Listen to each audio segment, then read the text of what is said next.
সবাইকে স্বাগতম নতুন ক্লাসে। গত ক্লাসে আমি এই ডেজ ওভারডিউটা কিভাবে বের করে সেটা পর্যন্ত দেখিয়েছিলাম। এখন ওভারডিউ যে ব্যালেন্স সেটা দেখাবো। তো প্রথমে এখানে ক্লিক করলাম, ইকুয়াল টু দিলাম, ইফ ফাংশনটা আনলাম।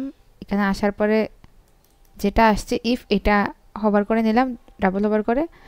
এরপরে হচ্ছে আমার এই যে ডেজ ওভারডিউ এটা দেব। এটা দেওয়ার পরে এখানে ইকুয়াল টু প্রেস করব। ইকুয়াল টু প্রেস করার পরে শিফট চেপে ধরে ডাবল ইনভার্টেড কমা দিয়ে এখানে হচ্ছে নট ডিউ সেটা আবার দিব। তো ক্যাপস লক এন ও টি,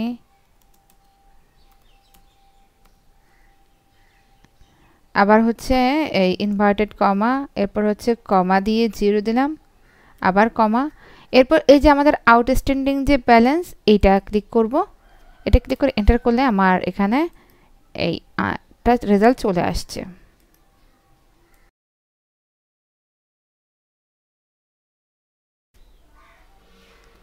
আচ্ছা, এইখানে এখন তো আমি এটা বের করলাম, ঠিক আছে। তা এটার উপর এখানে যদি ডাবল ক্লিক করি অটোমেটিক আমার এখানে কি আসবে, এখানে যে রেজাল্টটা সেটা চলে আসছে। তো এটা সম্পূর্ণ ফিল আপ হয়েছে আমার যে সূত্র অনুযায়ী। তো এখন আমি এজ যে ব্রেকেটস আছে এইটা আমি সুন্দর করে আরেকটা সূত্রের মাধ্যমে এজ ব্রেকেটস যেটা সেটা বের করব। তো সেটার জন্য ফর্মুলাটা দেখি, প্রথমে ইকুয়াল টু, এরপর হচ্ছে ভি লুক আপ, আমার নিচে এখানে চলে এসেছে ব্রেকেট। এখন আমি এই ডেজ ওভারডিউ এটা আনলাম, এরপর হচ্ছে কমা দিলাম, এরপর ট্যাবল এরি, এখানে ট্যাবল এরি বলতে আমার অ্যাগিং যে স্যাবলস এখানে যাব। এখানে যে 0 থেকে 30, 31 এগুলো দেখতে পাচ্ছেন, এইখান থেকে পুরোটা কপি করব। কিন্তু দেখুন আমার এই যেখানে ফর্মুলা আছে না, এর আগে একটা ডলার সাইন দিতে হবে। আমি যদি এখানে ডলার সাইনটা না দিই আমার এই ফর্মুলাটা মিলবে না। তো ওখানে এর আগে ক্লিক করলাম, শিফট দিয়ে ডলার সাইন দিলাম। আর যাদের F4 প্রেস করলে এখানে এটা একবারে স্ট্রিক হয়ে যায় তারা F4 দিবেন। আমার তো F4টা প্রেস করলে হচ্ছে না, তাই আমি F4 না, আমি ডলার সাইনটা ইউজ করছি।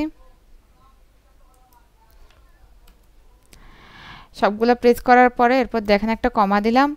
এরপর যেহেতু আমার কীরকম লাগবে, ইন্ডেক্স নাম্বার লাগবে না অন্যভাবে, তো আমি যেহেতু ইন্ডেক্স লাগবে এই কলাম, সেজন্য আমি 2 দিব। 2 দিয়ে কমা দিব আবার।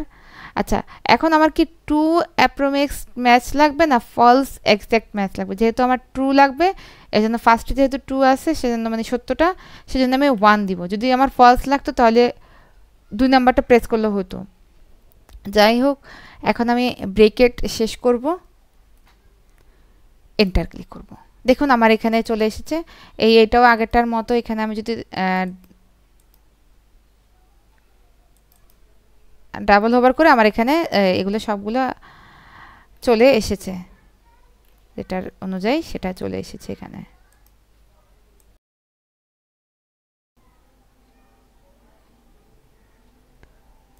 আচ্ছা, এখন তো এটা এখানে নট ডিউ আসছে, ঠিক আছে। কেননা আমি এইটা ভালোভাবে এখানে কি করতে পারি নাই, এই দিনে এখানে যদি নট ডিউ ফর্মুলাটা ইউজ করতাম তাহলে এটাই হতো। এখন আমি একটা কাজ করি, এখানে ভিলুকআপের প্রথমে ইকুয়াল টুর পরে আসি, সবার সামনে আসি।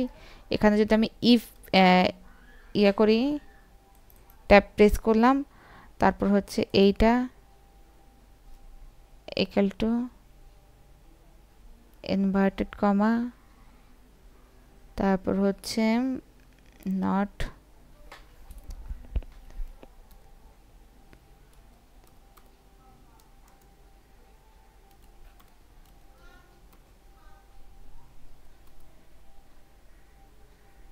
কমা,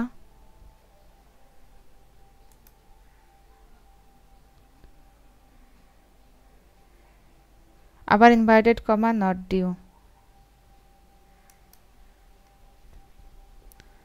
আবার আমি যদি এখানে ইনভার্টেড কমা দিই,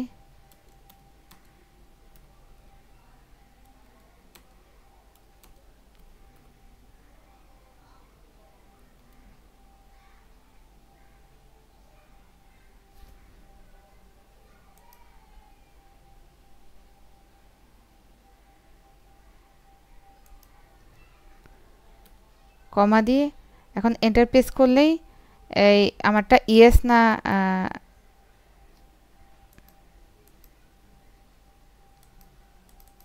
দেখুন এখন সব চেঞ্জ হয়ে গেছে, কেননা এখন শুধুমাত্র এখানে আমার এখানে উপরে এইটা দেখুন, খুব ভালোভাবে খেয়াল করবেন, এগুলো দেখতে অনেক ইজি মনে হচ্ছে কিন্তু আসলে ইজি না। একটা কমা যদি ভুলে একটা ফর্মুলাতে, একটা ফর্মুলাও কিন্তু মিলবে না। তো দেখুন এতক্ষণ এই এই নট ডিউটা এখানে আনার জন্য আমি শুধুমাত্র এখানে নট ডিউ কমা হোভার করে এই ডাবল এটা প্রেস করেছিলাম, হয়ে গেছে অটোমেটিকলি।